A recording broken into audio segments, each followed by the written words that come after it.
Homage to fundamental teacher Buddha Shakyamuni. Homage to wisdom warrior Manjushri. Homage to all lineage benevolent masters. The Dharma, infinitely profound and subtle, is rarely encountered even in a million eons. Now we are able to hear, study, and follow it. May we fully realize Tathagata's true meaning in order to liberate all sentient beings from samsara, generate supreme Bodhicitta. Now, we will teach the words of my perfect teacher. The words of my perfect teacher is currently teaching arousing Bodhicitta. We will probably finish it in a day or two.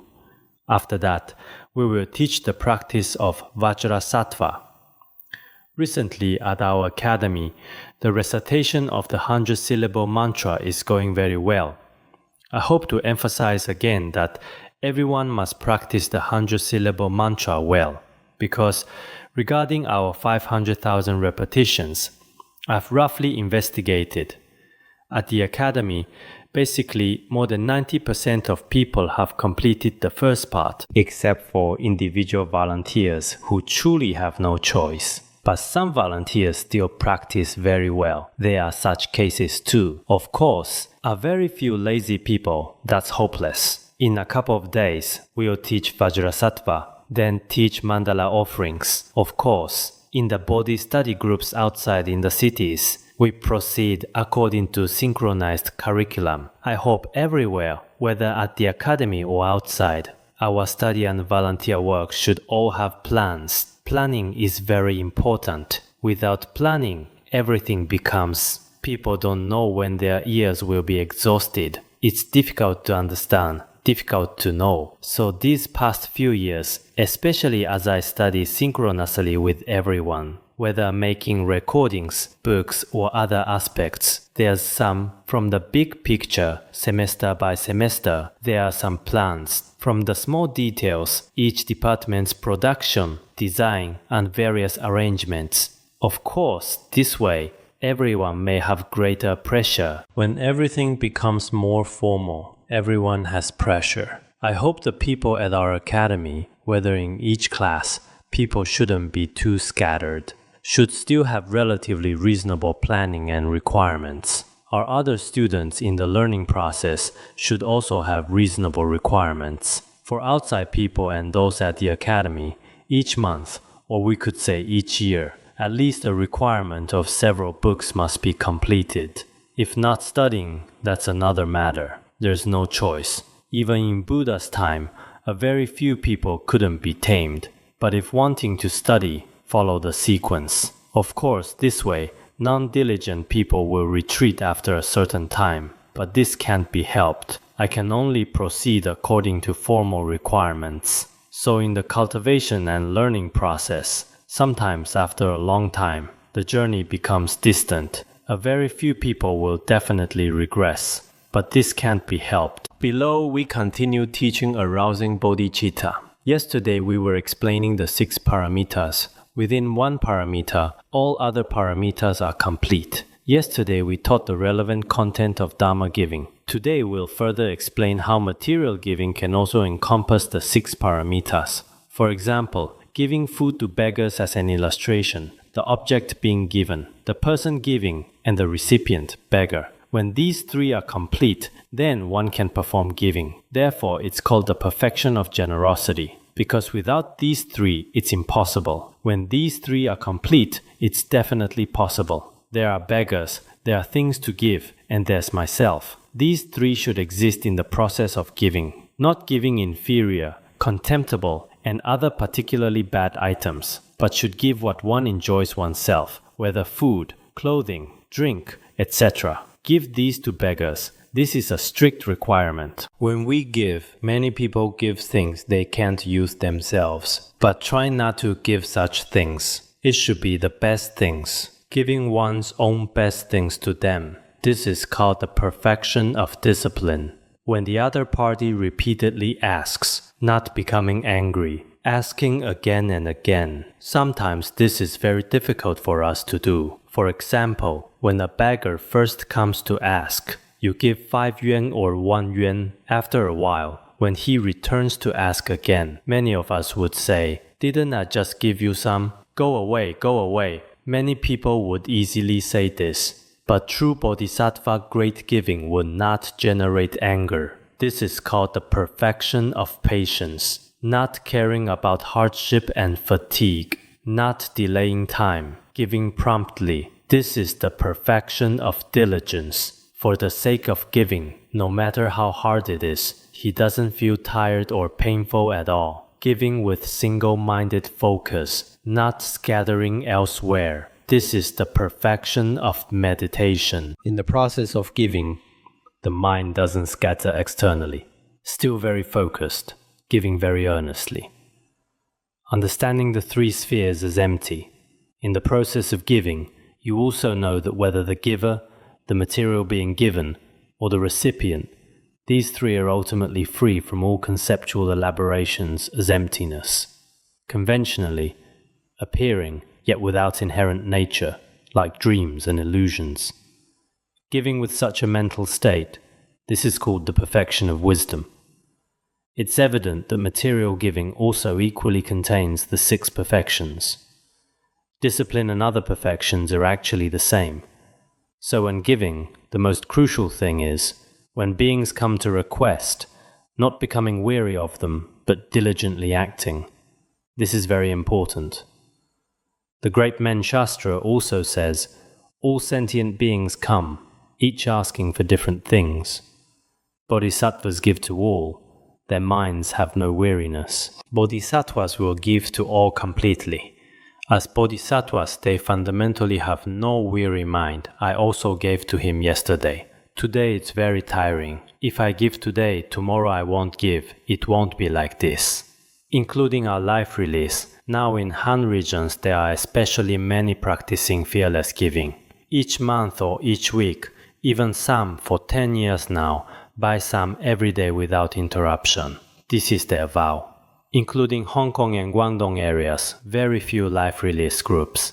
They vow to release at least 1 fish every day. This is called long-term without weariness. The Avatamsaka Sutra often teaches this way. This kind of state is still very inconceivable. Below we explain that actually whether the 6 paramitas or 10 paramitas, there are also different methods of explanation, including Milarepa of our Tibetan region and Atisha from India, Rixin Jigme Lingpa from our Tibetan Nyingma school. They have different explanations of the 6 paramitas. Below, we'll look at their viewpoints. Furthermore, if summarizing and generalizing the 10 perfections, just as Milarepa said, how did he speak? He said, other than severing ego clinging, there's no other perfection of generosity. Other than severing deceit, there's no other perfection of discipline. Other than not fearing profound meaning, there's no other perfection of patience. Other than not departing from practice, there's no other perfection of diligence. Other than abiding in basic nature, there's no other perfection of meditation. Other than realizing reality, there's no other perfection of wisdom. Other than severing ego clinging, there truly is no other perfection of generosity. Because after ego clinging is severed, there's nothing one is reluctant to part with. Everything can be given. Other than severing deceit and unlawful behavior, there's nothing else called discipline. Actually, being unable to maintain discipline is unreasonable behavior, doing many unlawful actions under the influence of wrong thoughts. Among all, patience, not fearing, profound meaning, regarding emptiness teachings. For Mahayana practitioners, not generating fear toward emptiness teachings. This is the perfection of patience. There's no other perfection of patience. Not departing from practice. In walking, standing, sitting, lying down, everything being in a state of practice, there's no other perfection of diligence.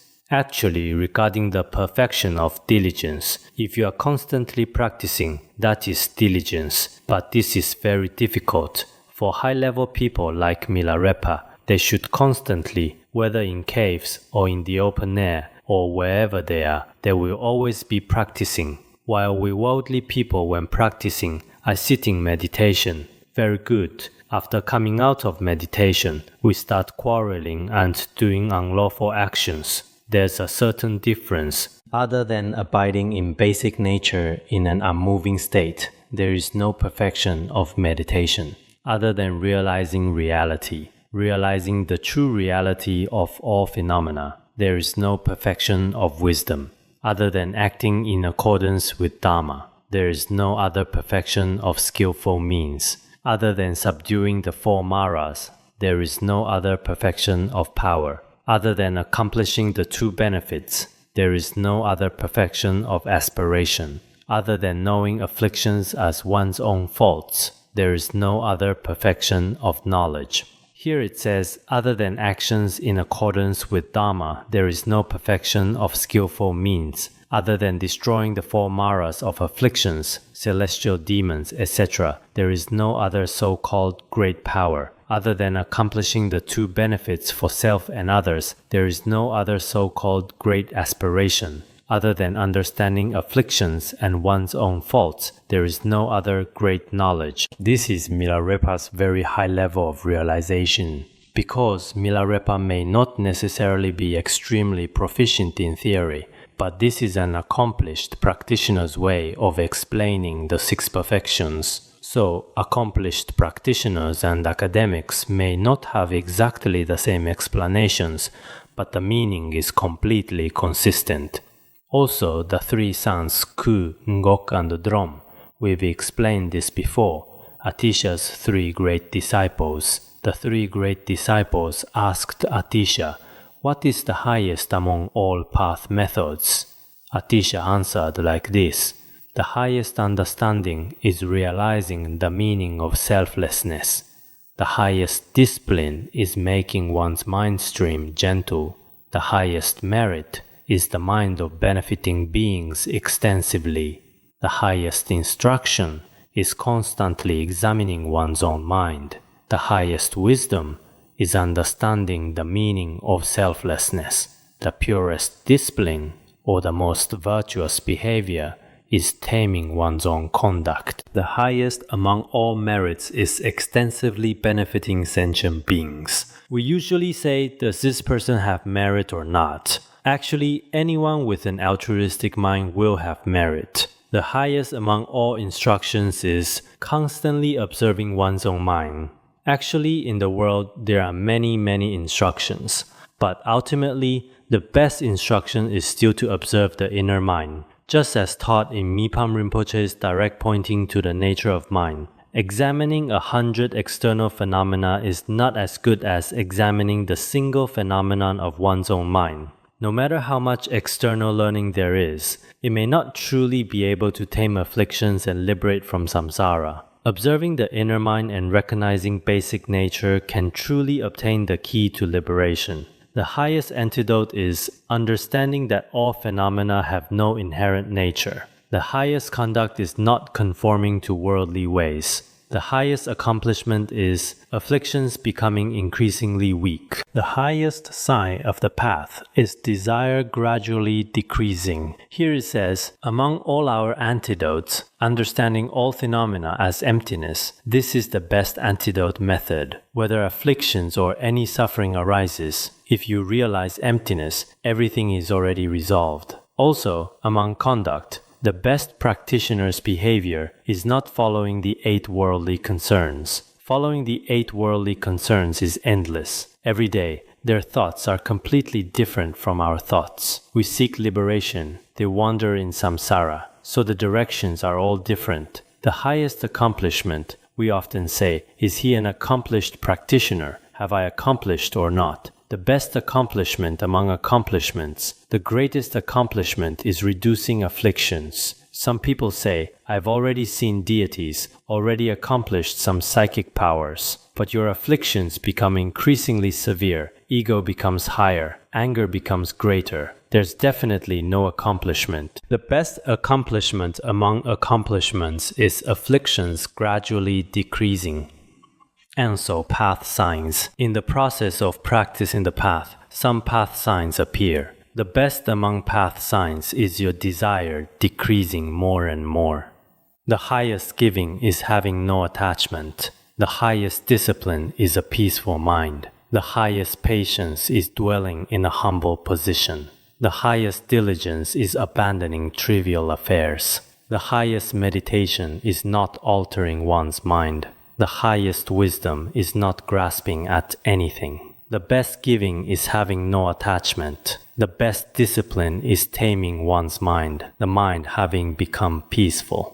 The best patience is dwelling in a humble position oneself. The highest diligence is abandoning trivial affairs. After abandoning trivial affairs, your conduct will naturally engage in virtuous actions. What we call diligence is engaging in virtuous actions. Without trivial affairs, engaging in virtuous actions will naturally occur. Meditation. Abiding in one's own mind. One's mind unmoving and unchanging in nature. Not altering, not pretending, not fabricating, not contriving. Abiding in one's original face. This state of being unmoving in oneself is meditation. The highest wisdom is not grasping at anything. Guided by Majjhimaka view, everything is non-attachment. Of course, just saying non-attachment verbally is still not enough.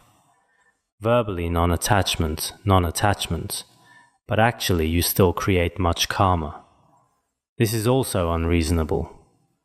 If truly, whether in theory or in one's own experience and practice, when understanding the nature of all phenomena, even if told to grasp, you won't grasp.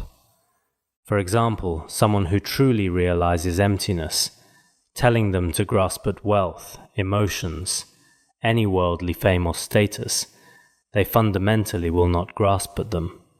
They have no attachment or interest in them whatsoever. These are Atisha's instructions to his 3 great disciples.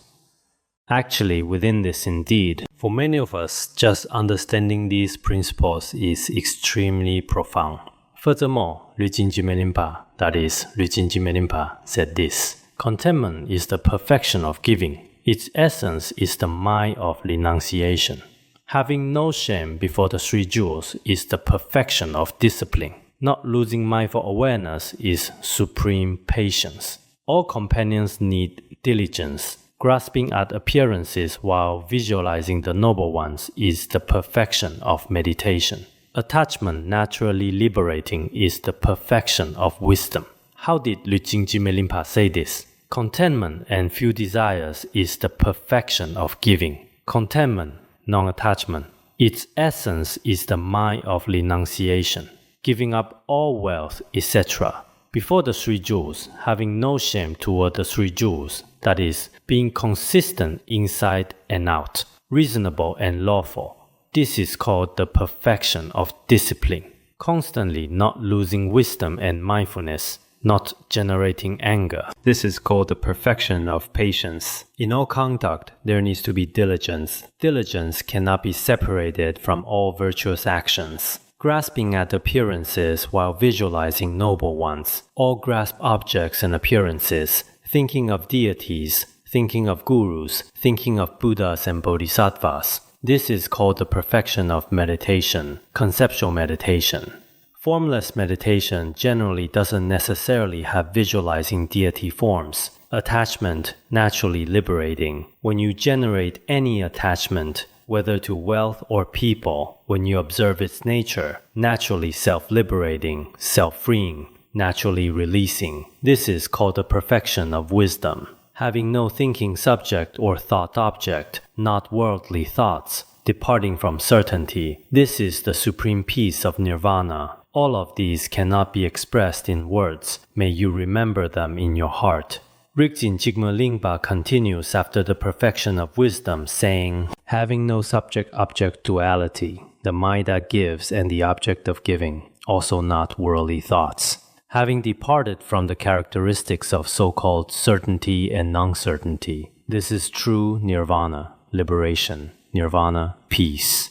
These are originally inexpressible to many people. There's nothing to say. This kind of inexpressible state, free from subject-object, free from all characteristics, this state is inexpressible. But this inexpressible state, as those with karmic connections, must definitely remember this meaning. I remember Mipam Rinpoche's teacher, Jamyang Khyentse Wangpo, wrote this way in his biography. When he was 16 years old, once in the morning, in his visionary state, relying on this state, he went to the glorious copper-colored mountain. There he already saw Padmasambhava and his vast retinue like an ocean. After seeing Padmasambhava very joyfully gave him empowerment, blessings, etc. Then spoke a verse of instruction. Not stained by grasped objects, not defiled by grasping false thoughts. Protect the naked awareness emptiness. This is the secret intention of all Buddhas. He spoke such a verse. The meaning is, not being stained by objects and not being defiled by false thoughts of the grasping mind. First, one should recognize one's naked awareness. After recognition, gradually protect such awareness that is indivisible from emptiness. This is the ultimate secret intention of all Buddhas of the 3 times. At that time, after Jamyang Khyentse Wangpo received this instruction, Padmasambhava and his retinue all dissolved into light and merged into the Master. After merging to the Master, from that time onward, he himself became a very remarkable heir of the great perfection. Then he mastered the view of the great perfection, and his realization became stable. There is also such an account. I remember that Chan Master Hanchan in the past also had such a verse. My mind is like the bright moon, in the cold pool clear and pure. Nothing can compare to it. Teach me how to speak of it. My mind is like the moon's reflection in the waters of a clear pool, in cold pool water, like a pure moon's reflection, very clear. To use one thing to compare or explain it, impossible to express. We should usually think whether the state of Chan or the state of great perfection should be that subject and object all dissolve into the Dhammatatu. In the instruction just given, everyone should understand there is no subject or object.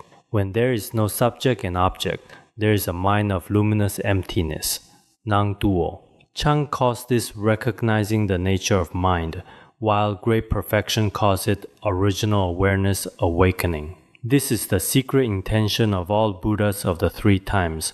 This is also the state that we present here need to recognize, one could say. So here it says, inexpressible, beyond expression. If summarizing the 6 perfections and all the vast Mahayana sutras and treatises, they can all be included in the treasury of emptiness and compassion.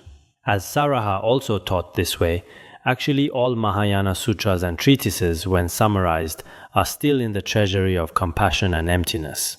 Saraha also said, a view of emptiness without compassion does not obtain the supreme path. A view of emptiness separated from compassion is not the supreme path. If only cultivating compassion, how can one escape this samsara? If we merely cultivate compassion without wisdom, it's also impossible to truly attain liberation.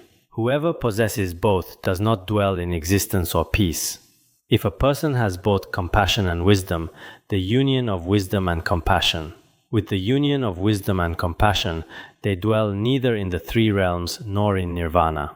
This is called non-abiding great nirvana, also called the fruition of perfect Buddhahood.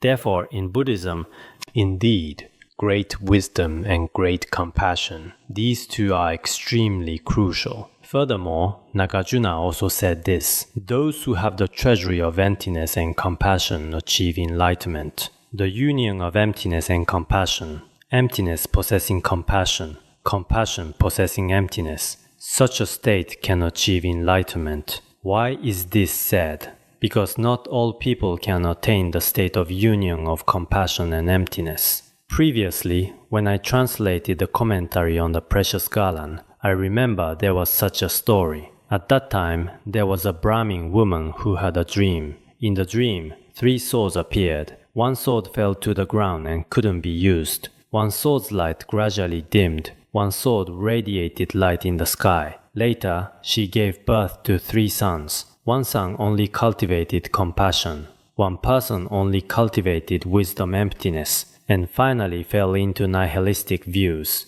One person cultivated compassion. This person who cultivated compassion without the guidance of emptiness finally became an eternalist deity. One person cultivated compassion and emptiness in non-dual view. He achieved accomplishment. Compassion and emptiness is only the state of very few people, not everyone. It seems that the Avatamsaka commentary also explained compassion without great wisdom becomes attached love views.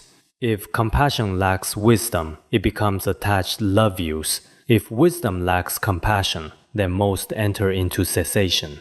This is similar to this scriptural evidence. So we usually need to cultivate compassion and wisdom view. These two need to be in union, cannot be separated. Jomtenpa previously also asked Atisha, if summarizing all phenomena, what would it be like? The master answered, all phenomena ultimately are the treasury of emptiness and compassion.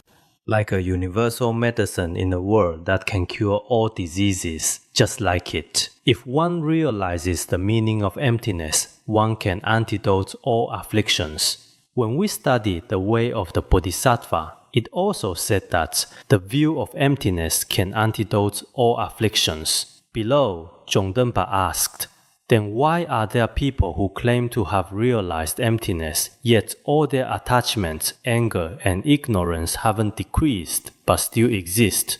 Previously, it was said this way, some people think they have already realized emptiness, but these people's afflictions haven't decreased, and instead, it seems their afflictions have increased. There is such a phenomenon. What is the reason for this? Previously, Zhongdenpa asked Atisha. The master answered this way, they are all just talking empty words. If one truly realizes the meaning of emptiness, then body, speech, and mind are like stepping on cotton or adding butter into thin porridge. Extremely soft, extremely gentle, absolutely will not have any ungentleness.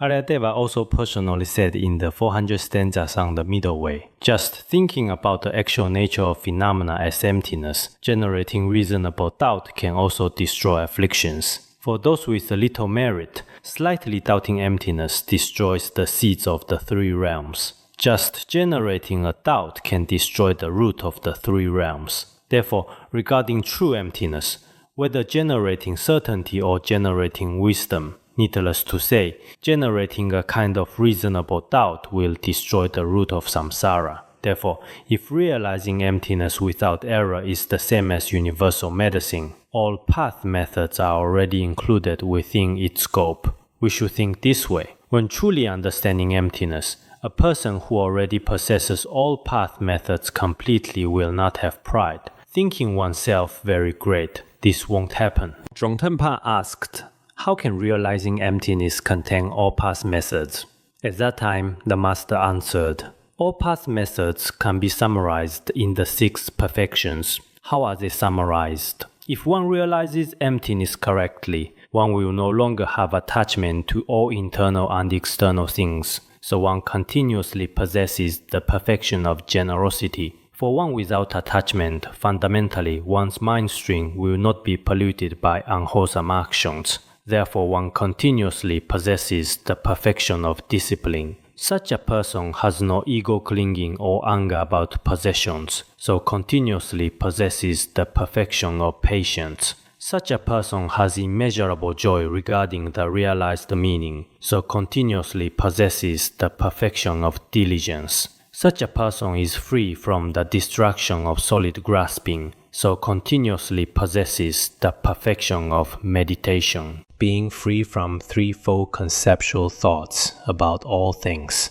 therefore continuously possessing the perfection of wisdom. We should also understand clearly, if a person's mind stream truly possesses wisdom emptiness, then all 6 perfections will naturally be completely fulfilled. This reason is also explained very simply here. Dromtenpa asked Atisha, then merely realizing the meaning of emptiness, just relying on the view of emptiness for practice, can one achieve Buddhahood? If merely realizing emptiness, then only practicing emptiness, Can all matters be resolved? Can all things be accomplished? The master answered him this way. All that is seen and heard arises from one's own mind. Realizing one's mind as awareness emptiness, non-dual, is the view. In Buddhism, view, meditation, conduct, and fruition, these four are very important. When teaching great perfection, one must first establish the view. The so-called view means everything you hear and see is all produced by mind. Then this mind, when observing its essence, just like the instruction of Padmasambhava I quoted earlier, all is awareness, emptiness, non-dual. This is the so-called view. Single-mindedly, continuously abiding in such a view is meditation. This is still very profound. First, you recognize the nature of mind. After recognition, practice long-term. If you haven't practiced long-term, indeed, it's also occasionally you might understand a bit, but it still can't solve the problem. Now many people, perhaps at the beginning, whether Vajrayana, Chan, or Madhyamaka view, they have some recognition. But long-term, they don't have this habit. Without familiarization, this view will not be stable. Some people think, oh, I must practice, do retreat. Actually, for many people, the difference between retreat and not retreat isn't very big. Especially for people with relatively good practice states, those with constant mindful awareness. Even without retreat, in walking, standing, sitting, lying, you can practice your view. In the state you've recognized, you can practice any time. First, we recognize the meaning of awareness, emptiness, non-dual. This is called view. Then, continuously protecting or frequently abiding in this state is called meditation. In this state, accumulating the two illusion-like accumulations is conduct. There are two types of conduct. Here, mainly teaching dreamlike illusory practice. Not deliberately grasping and rejecting. This kind is called conduct.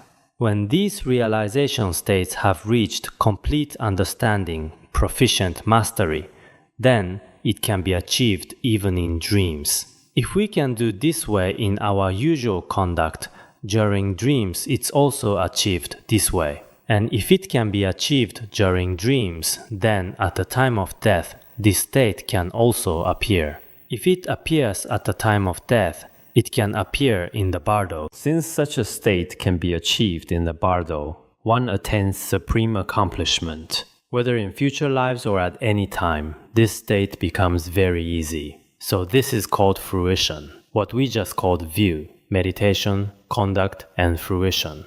First recognize the view, then continue abiding in such a view. After abiding, protect this state of abiding in all conduct. Finally, the true fruition or ultimate state can manifest. So it's said that all the 84,000 teachings proclaimed by Buddha are all about methods for generating such bodhicitta, or the treasury of emptiness and compassion in one's mind stream. Buddha taught so many dharmas, turned the wheel of dharma 3 times, or we could say 84,000 teachings. Actually, they are all to enable our sentient beings' minds to generate the view of emptiness and great compassionate bodhicitta. These two are the purpose.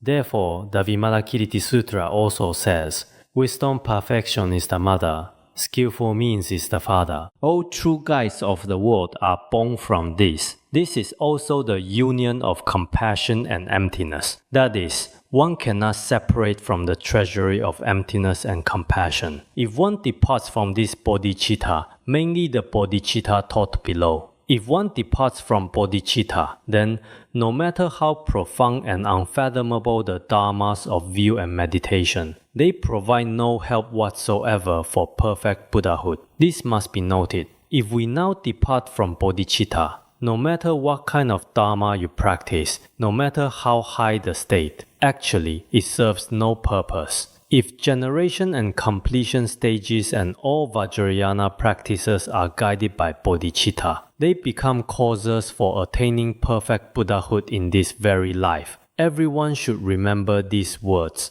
Now, many people constantly want to practice generation stage, completion stage, high dharmas, special dharmas they frequently seek. But many people don't care about true great compassionate bodhicitta. If your mind stream truly lacks bodhicitta, then practicing great perfection daily, generation and completion stages daily is all useless, cannot achieve accomplishment. If guided by bodhicitta, it becomes a true cause of liberation. If departing from bodhicitta, there's no difference from non-Buddhist paths, although among non-Buddhist paths there are also deity visualization, mantra recitation, and practices of channels, energies, essences, cause and effect, etc. Now, in our world, many other religions also have mantra recitation, deity visualization, circumambulation, practices of channels, energies, essences. There are those who acknowledge heaven and hell. Such phenomena are very common, but can they achieve liberation? They cannot achieve liberation. What is the reason we can achieve liberation? One is to be guided by bodhicitta. One is to be guided by the view of emptiness. These two reasons. But just because they lack refuge and bodhicitta, they cannot obtain liberation from samsara. Previously, Geshe Kara Gomchung also personally said this. Although one has maintained all vows, from refuge to Vajrayana, from refuge to individual liberation vows up to bodhisattva vows, and all Vajrayana vows have already been taken. But without seeing through and letting go of worldly dharmas, there is also no benefit. We just take many vows. Now some Vinaya Buddhist academies study precepts daily, studying until old age. But whether they truly have Mahayana bodhicitta in their mind stream is difficult to say. Whether they have Mahayana refuge vows, some are difficult to say. Just behavioral training without truly understanding, without seeing through, without letting go, this way also has no great meaning, may not necessarily help liberation. Of course, in this life it looks very dignified. Walking is also very proper. Others looking on temporarily generate some faith. This does exist, but this is not important. The key is we Buddhist practitioners must obtain true liberation ourselves. Although constantly teaching Dharma to others, but without extinguishing one's own pride, there's also no benefit. Although some people often teach sutras and Dharma to others, but actually, if in our mind stream we lack the view of emptiness, lack bodhicitta, lack eliminating pride, there's also no meaning. Although diligently striving upward, if neglecting refuge Dharma, there's also no benefit. Every time practicing some lofty dharmas, whether for others or oneself often practices some. But when truly examining in the end, if one lacks even true certainty of taking refuge in the three jewels in one's mind stream, this has no difference from non-Buddhist paths. Many people nowadays are truly like this. Now Buddhists sometimes seek empowerments daily making arrangements, daily practicing protective practices, but when actually examining in one's mind stream toward Guru, toward Buddha, toward Dharma, whether there's unwavering faith is very difficult to say. This is the reason we don't emphasize basic Dharma methods. Although diligently practicing virtue day and night, but without bodhicitta guidance, it's also meaningless. Even if we prostrate from here to Lhasa daily, or you don't sleep at night, don't rest during the day, not scattered at all, reciting mantras, reciting sutras, getting up at 3 in the morning, starting to recite Amitabha continuously. But if one's mind stream never thinks of liberation for sentient beings, then there's no particularly great merit. You retreat for 20 years, 30 years, 50 years, retreat for a lifetime, but if bodhicitta hasn't arisen in your mind stream, your retreat also has no real meaning. Not that planting good roots has no meaning, but for true accomplishment and liberating sentient beings, it has no meaning. So it doesn't belong to Mahayana Buddhism. These are very crucial instructions. The words of my perfect teacher has already taught, especially excellent principles. These principles are best not left on text, kept in books. Some of our Dharma friends are also particularly lazy, not necessarily carrying text often. If not carrying text, some people have been away from text for many years. Previously, you received the words of my perfect teacher, but in between, perhaps for several years, you never looked at it. Without looking, the text is just text. You are just you. Between you, there are thousands of mountains and rivers. There's no way. So we still need to understand the most basic instructions of Mahayana Buddhism. If we haven't laid a good foundation of Refuge and Bodhicitta, although superficially doing extensive study, contemplation and practice, ultimately there's no real meaning. These instructions are still very important. Daily engaging in study, contemplation, and practice, but in one's mind stream. Now those promoting study, contemplation, and practice basically have nothing. Very few, even if there are, they are also only verbal. This kind of phenomenon is extremely common in the world now. Refuge truly hasn't arisen in one's mind stream.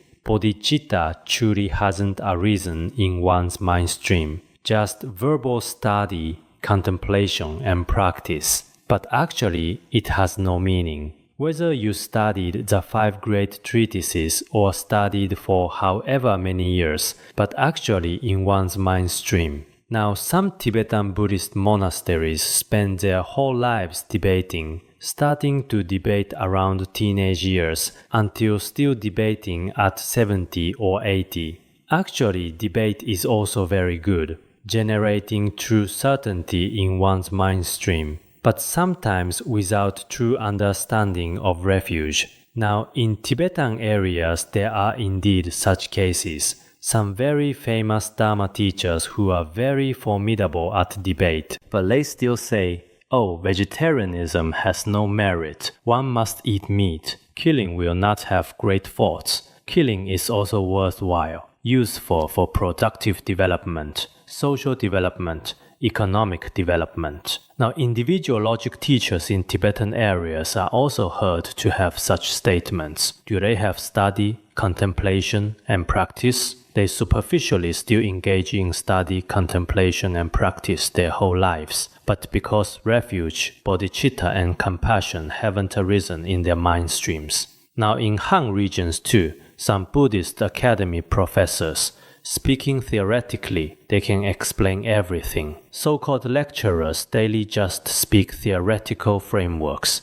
Everything they can speak eloquently about. But in their mind streams, they've never generated true faith toward the 3 jewels, nor have they ever generated true great compassion toward sentient beings. This way has no real meaning. It's like building a 9-story building on ice during harsh winter, and carefully decorating and painting patterns. You start building high buildings on ice in winter. After spring arrives, with unstable foundation, everything will be destroyed in one moment. Everything will collapse.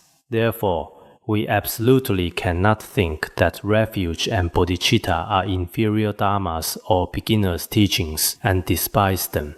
We must recognize that the preliminaries, main practice, and conclusion of all holy paths are all perfectly included in refuge and bodhicitta.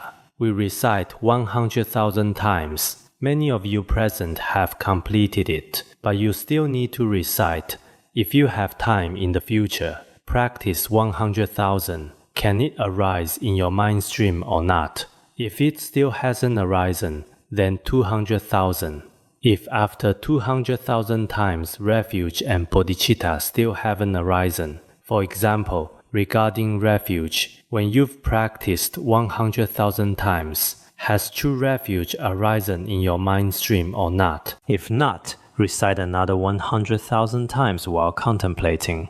If it still hasn't arisen, recite another 100,000 times. Keep practicing until old why. When Atisha came to Tibetan areas, did he constantly promote refuge and bodhicitta? What's the reason? It's because of their extreme importance. We must recognize that among all Dharma methods, there are also preliminaries, also main practice, also conclusion. All Dharma methods can be perfectly included within them, whether you are good or bad, high or low. For every practitioner, emphasizing the practice of refuge and bodhicitta is extremely crucial, especially for those who enjoy offerings from faithful devotees and deceased persons' wealth. Teachers and monastics who guide deceased souls upward, having a genuine bodhicitta in their mind streams is indispensable. Performing liberation rites for others, frequently chanting for others. These monastics who often sustain their lives through others' offerings must have a bodhicitta in their mind streams. This is indispensable.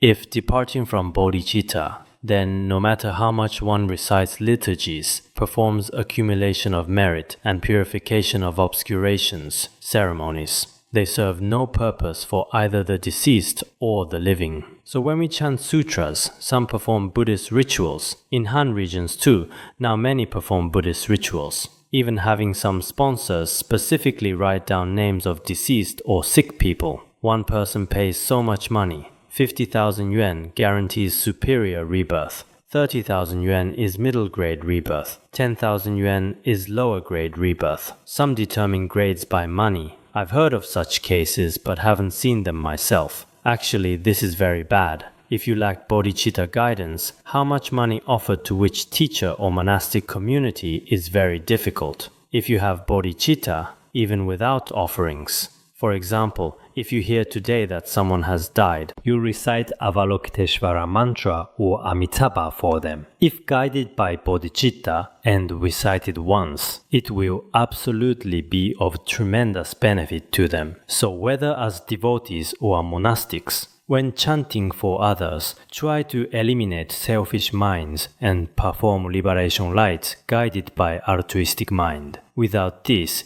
it serves no purpose, although it appears on the surface to be benefiting others, but investigating its essence, it's merely mixed with personal desires. The result brings oneself endless karmic obscurations from enjoying offerings, and in future lives, one must enter the lower realms. If you lack bodhicitta and continue like this, like the story of the Black Horse Lama we discussed earlier, not only is there no meaning for them, in future lives, one will definitely enter the lower realms and experience immeasurable suffering. For a practitioner, it's also the same, even if possessing psychic powers like soaring through the sky like a bird. Soaring through the sky like birds, having such psychic powers, or like mice burrowing into underground holes, or traveling through mountain rocks unobstructed. Some people, I've heard that some countries have such non-Buddhist paths. In Buddhism too there are some,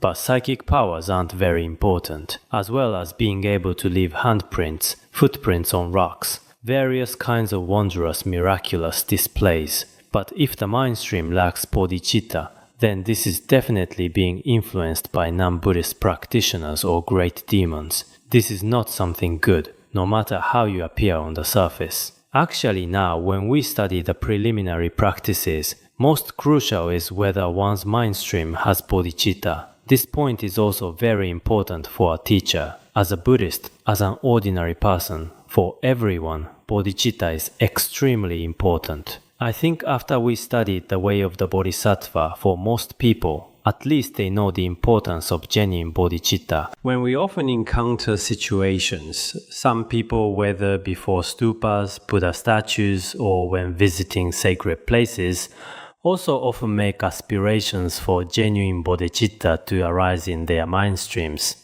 Originally, when we first started spreading Dharma in Han regions, many people would ask for blessings. Can you bless me to open the divine eye? Can you bless me so miraculous powers immediately manifest for my physical health? Many people's purpose for making aspirations and studying Buddhism was to cure illness, to get rich. There were especially many such people. But now there are some, quite a portion of people's purpose for studying Buddhism is not liberation, but getting rich. There are also such cases, but overall speaking, Most people still recognize the importance of bodhicitta. This point is very important. It's also taught here that if you lack bodhicitta, no matter how well you appear to perform on the surface, actually it may not be a true cause of liberation. Although such people initially might receive pursuit and worship from some superstitious followers, those people who just displayed miraculous powers might temporarily be recognized by many people. In front of everyone, some people's miraculous powers are also heard to be some pretense, also bringing very bad effects to Buddhism. Having absolutely no miraculous powers but pretending to have them, pretending to reveal dharma, pretending to have clairvoyance, able to give prophecies, etc. These practices cause certain damage to Buddhism. Here, it's also taught that although such people initially seem to have pursued, worship, reverence, devotion, offerings from some superstitious followers, at the beginning, some people might be like this, but ultimately, it will only harm others and oneself. If one's mind stream possesses a true bodhicitta, then even without any other merits, it will enable sentient beings who form connections with them to receive immeasurable benefit. If you have a bodhicitta in your mind stream, even if on the surface no one might see that you have the slightest, especially people with bodhicitta and altruistic mind are also very humble, completely different from ordinary pretending accomplished practitioners. But even if they recite one Avalokiteshvara mantra or their usual casual conversations and speaking with you, because of having a virtuous mind, this power is inconceivable. Naturally, all who form connections with them receive immeasurable true benefit. Good. Today we'll stop here.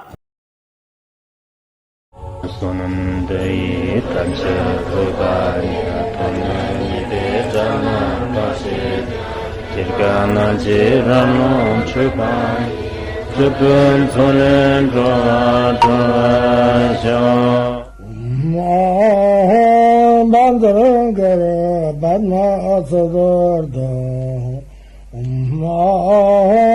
Bandara Badma Sodargye Bandara Badma Sodargye